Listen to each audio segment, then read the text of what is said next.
The first autobiography in the English language was written by a Christian woman, Margery Kempe, who lived in the early 1400s. In the early Middle Ages, it was not uncommon for an abbess, the female head of a religious community, to rule double communities of both men and women. One who did so was Hilda of Whitby, whose abbey became famous for its learning and libraries. 5 future bishops were trained in her community, and kings and rulers sought her advice. Many women joined the Crusades. They began to be required to gain their husband's consent before leaving. Christian women often corresponded with and gave advice to the most prominent leaders of their day. Halloway is better known for her relationship with famous philosopher Peter Abelard. Maintained a significant exchange with Peter the Venerable, the influential abbot of Cluny.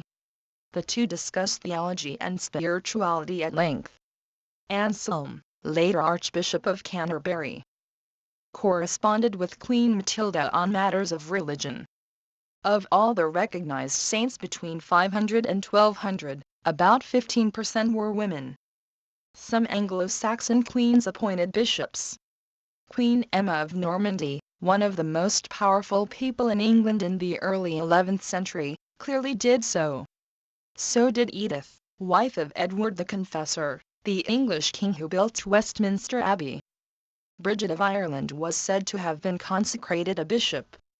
Bridget, who was born in the late 400s, founded the first nunnery in Ireland and served as an abbess.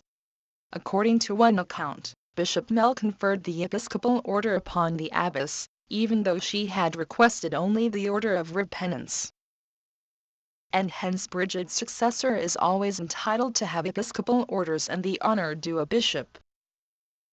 Boniface, the great missionary known as the Apostle to the Germans, specifically requested that women be sent to aid him in converting the pagan Saxons.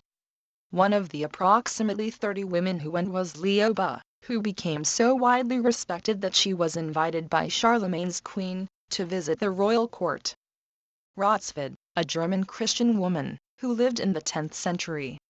Reverse history, and, in fact, the only dramas composed in all of Europe from the 4th to the 11th centuries. Ratsfeld is a pen name she assumed. It means loud voice.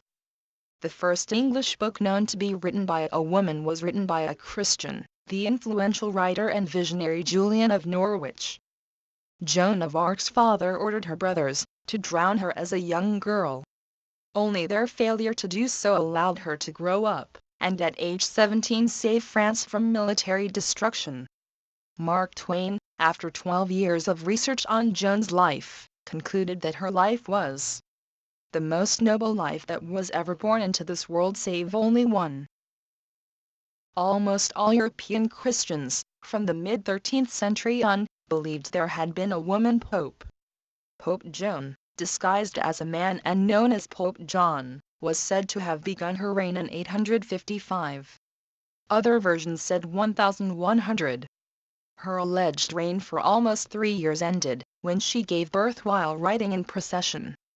The story was so widely held that a bust of Pope Joan was placed in Siena Cathedral in about 1400, and John Huss spoke of her while on trial shortly before his death.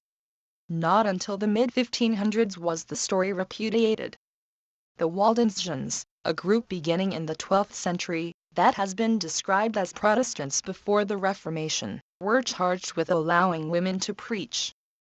In the later Middle Ages, some Christian women chose lives of prayer and solitary confinement in their pursuit of holiness. These anchoresses, as they were known, often lived in a small room attached to a church.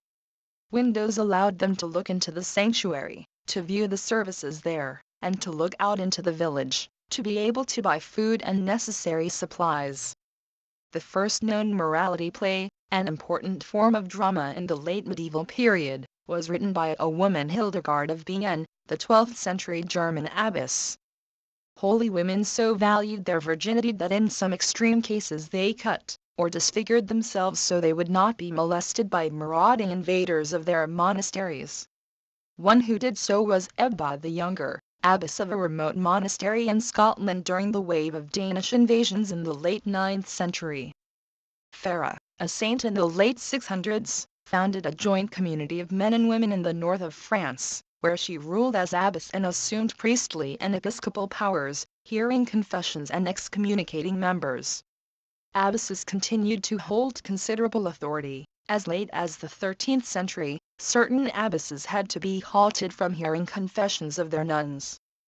Anna Komnena, daughter of Byzantine Emperor Alexius I, wrote the most detailed history of the church of her time. Women made extensive pilgrimages, often with small retinues, to the Holy Land. One such pilgrim was Margery Kempe, who traveled without her husband first in England and then to Rome and Jerusalem. Women played a role in helping to end the Babylonian captivity of the Church, the nearly 70-year period in which the papacy was exiled at Avignon, France, in the shadow of French royal power. Birgitta or Bridget of Sweden strongly urged Pope Clement VI to return the papal see to Rome. Later, Catherine of Siena spent 3 months in Avignon, and successfully persuaded Pope Gregory XI to return to Rome. Eleanor of Aquitaine, the 12th century Queen of England and France, and generous supporter of Fontevraud Abbey, wore the color of mourning, white, to her wedding. She thus set a precedent for brides in all centuries since.